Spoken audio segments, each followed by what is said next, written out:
क्या कोई 5000 साल तक जिंदा रह सकता है? विज्ञान और तर्कशास्त्री कहते हैं नहीं, किसी भी इंसान का इतने सालों तक जिंदा रहना मुमकिन नहीं है। हम भी यही मानते हैं कि कोई इंसान या कोई जानवर इस धरती पर 5000 साल तक जिंदा नहीं रह सकता। लेकिन हिंदुस्तान में ही एक जगह है जहां के लोग हर रोज ये दावा करते हैं कि कोई पिछले हजारों सालों से भटक रहा है, और कभी कभी वह लोगों से अपने जख्मों पर लगाने के लिए मरहम के तौर पर हल्दी और तेल भी मांगता है। कई लोगों ने इन्हें देखा है। इन लोगों का मानना है कि महाभारत काल का एक व्यक्ति है जो आज भी जिंदा है। इस व्यक्ति का नाम है अश्वत्थामा। इन्होंने महाभारत के युद्ध में कौरवों की ओर से युद्ध किया था, लेकिन अपनी एक गलती के कारण इन्हें एक शाप मिला, जिसके कारण ये दुनिया खत्म होने तक जीवित रहेंगे और भटकेंगे। तो आइए जानते आज की इस वीडियो में कि क्या सच में अश्वत्थामा आज जिंदा है और ये कहानी सच है या सिर्फ फसाना। तो चलिए शुरू करते हैं, लेकिन आगे बढ़ने से पहले आप इस वीडियो को लाइक कर दीजिए, और अगर आप श्री कृष्ण जी के सच्चे भक्त हैं तो कमेंट में लिखें जय श्री कृष्ण। महाभारत काल में कई ऐसे योद्धा हुए जिन्होंने युद्ध में अपने पराक्रम से विरोधी सेना में जबरदस्त कोहराम मचाया। दोस्तों, महाभारत एक ऐसा महाकाव्य है जो कि हिंदू धर्म का आधार है। महाभारत महाकाव्य श्री गणेश के हाथों से लिखा गया था।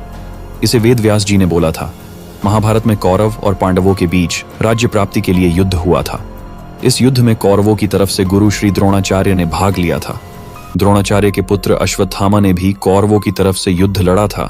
अश्वत्थामा एक महान योद्धा था। बता दें कि अश्वत्थामा द्रोणाचार्य का पुत्र था। उनका जन्म महाभारत काल में यानी द्वापर युग में हुआ था। द्रोणाचार्य को संतान प्राप्ति नहीं हो रही थी, तो वे भटकते भटकते हिमाचल की वादियों में पहुंच गए। वहां पर उन्होंने तेपेश्वर महादेव नामक स्वयंभू शिवलिंग की पूजा अर्चना कर एक पुत्र की प्राप्ति की। कहा जाता है कि अश्वत्थामा भगवान शिव के ही अंश थे। जन्म लेते ही अश्वत्थामा ने ऊंचे स्वर में घोड़े की तरह हिनहिनाने की आवाज निकली। ये आवाज सभी दिशाओं और व्योम में गूंज उठी। तब आकाशवाणी हुई कि इस विशिष्ट बालक का नाम अश्वत्थामा होगा। अश्वत्थामा के सर पर एक मणि थी जो कि उसे किसी भी राक्षस, असुर, मानव, जानवर, देव के सामने निडर बनाए रखती थी। अश्वत्थामा के सर की मणि उसके जन्म से ही थी। इनकी माता का नाम कृपि था। कृपि और द्रोणाचार्य ने काफी संघर्षपूर्ण जीवन व्यतीत किया। अश्वत्थामा को दूध भी पीने को नहीं मिलता था। इससे यह सिद्ध होता है कि अश्वत्थामा ने अपना बचपन जैसे तैसे खा पी कर बिताया। लेकिन जब वे अपने मित्रों के बीच रहते थे तो झूठ ही कह देते थे कि मैंने तो दूध पिया है। उनके पिता ने जब अश्वत्थामा की यह अवस्था देखी तो उन्होंने खुद को इसका दोषी माना, और वे उसके लिए गाय की व्यवस्था हेतु स्थान स्थान पर घूमकर धर्मयुक्त दान के लिए भटके, लेकिन उन्हें कोई भी गाय दान में नहीं मिली। अंत में उन्होंने सोचा कि क्यों न अपने बचपन के मित्र राजा द्रुपद के पास जाया जाए। वे अपने पुत्र अश्वत्थामा के साथ राजा द्रुपद के दरबार में जा पहुंचे, लेकिन राजा द्रुपद की राजसभा में उनके पिता को वहां से धक्के मारकर निकाल दिया गया। जब उनकी गरीबी चरम सीमा पर पहुंच गई, तब द्रोणाचार्य ने हस्तिनापुर जाने का निर्णय लिया। वहां उन्होंने कौरवों और पांडवों को शिक्षा दी। पांडवों और कौरवों के साथ साथ ही उन्होंने अश्वत्थामा को भी शस्त्र और शास्त्र विद्या का ज्ञान दिया। वैसे तो द्रोणाचार्य पांडव और कौरवों दोनों के गुरु थे, मगर महाभारत युद्ध में उन्होंने हस्तिनापुर के सिंहासन का साथ देते हुए कौरवों के पक्ष में लड़ने का फैसला लिया। अपने पिता की तरह अश्वत्थामा ने भी पांडवों के खिलाफ युद्ध किया। अश्वत्थामा ने कौरवों की सेना का नेतृत्व किया और पांडव पक्ष के कई योद्धाओं को मार गिराया। कहते हैं कि जब घटोत्कच के नेतृत्व में राक्षसों की सेना ने आक्रमण किया, तब सभी कौरव भाग खड़े हुए, मगर अश्वत्थामा अकेले वहां खड़ा रहा और घटोत्कच के पुत्र अंजन पर्वा को मार गिराया।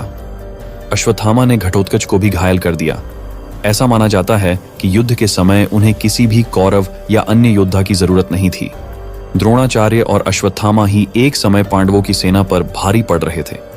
तब भगवान श्री कृष्ण को युक्ति आई। उन्होंने सोचा कि क्यों न गुरुदेव को बल से नहीं छल से पराजित किया जाए। दरअसल द्रोणाचार्य का वध करने के लिए श्री कृष्ण ने पांडवों से अश्वत्थामा की झूठी खबर फैलाने के लिए कहा। धर्मराज युधिष्ठिर ने कहा कि वे झूठ का सहारा नहीं लेंगे। फिर श्री कृष्ण के कहने पर युधिष्ठिर ने अश्वत्थामा नाम के हाथी का वध कर दिया। द्रोणाचार्य को जब इसकी खबर मिली तो उन्हें लगा कि उनका बेटा अश्वत्थामा मारा गया। इससे दुखी होकर उन्होंने शस्त्र त्याग दिए।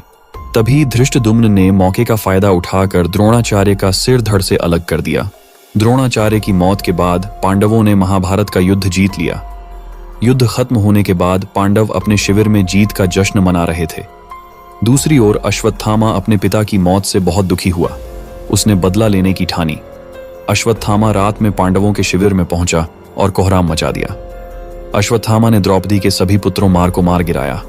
उसके बाद अर्जुन क्रोध में आकर अश्वत्थामा का पीछा करने लगा तो अश्वत्थामा ने अर्जुन पर ब्रह्मास्त्र छोड़ दिया। अश्वत्थामा ब्रह्मास्त्र छोड़ना तो जानता था, लेकिन वापस लौटाना नहीं। इसलिए इसे रोकने के लिए अश्वत्थामा ने ब्रह्मास्त्र को अभिमन्यु की पत्नी उत्तरा के गर्भ की ओर मोड़ दिया। अपने सभी पुत्रों का वध होने से द्रौपदी बिलख कर रोने लगी। अर्जुन अश्वत्थामा को पकड़कर द्रौपदी के सामने ले आया। द्रौपदी ने अश्वत्थामा को माफ कर दिया, मगर श्री कृष्ण ने उन्हें माफ नहीं किया और अबोध बालकों और स्त्री की हत्या को अधर्म बताते हुए श्री कृष्ण ने क्रोध में आकर अश्वत्थामा के माथे पर लगा मणि निकाल लिया और कलयुग के अंत तक उन्हें पृथ्वी पर भटकने का शाप दे दिया।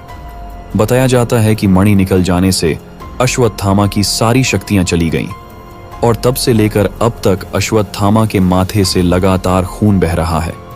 उनके शरीर पर महाभारत युद्ध के घाव है जो अभी तक नहीं भरे हैं। श्राप मिलने के बाद अर्जुन ने उन्हें अपमानित कर शिविर से बाहर निकाल दिया। महाभारत युद्ध समाप्त होने के बाद कौरवों की ओर से सिर्फ 3 योद्धा बचे थे, कृप, कृतवर्मा और अश्वत्थामा।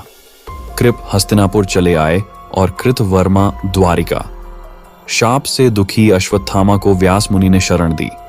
कहा जाता है कि तब से आज तक अश्वत्थामा भटक रहे हैं और उड़ीसा और उत्तराखंड के वनों में आज भी अश्वत्थामा को देखे जाने की चर्चाएं आती रहती हैं। यहां तक कि मध्य प्रदेश के ही जबलपुर शहर के गोरी घाट के किनारे पर भी अश्वत्थामा को भटकते हुए देखा गया है। वहां के कुछ स्थानीय निवासी ऐसे भी हैं जिन्होंने अश्वत्थामा को अपनी आंखों से देखने का दावा किया है। वह बताते हैं कि अश्वत्थामा के माथे से लगातार खून बहता रहता है, जिसे रोकने के लिए वह लोगों से हल्दी और तेल की मांग भी करते हैं। उस गांव के कई बुजुर्गों का मानना है कि जो व्यक्ति एक बार अश्वत्थामा को देख लेता है उसका मानसिक संतुलन बिगड़ जाता है।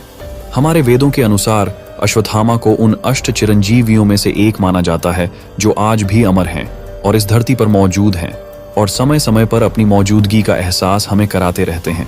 कई लोग दावा करते हैं कि असीरगढ़ के किले में हर दिन शिवलिंग पर ताज़ा फूल और जल चढ़ा मिलता है। सूरज ढलने के बाद असीरगढ़ के इस किले में किसी को रुकने नहीं दिया जाता। सब जगह ताले लगा दिए जाते हैं, पूरे किले को बंद कर दिया जाता है।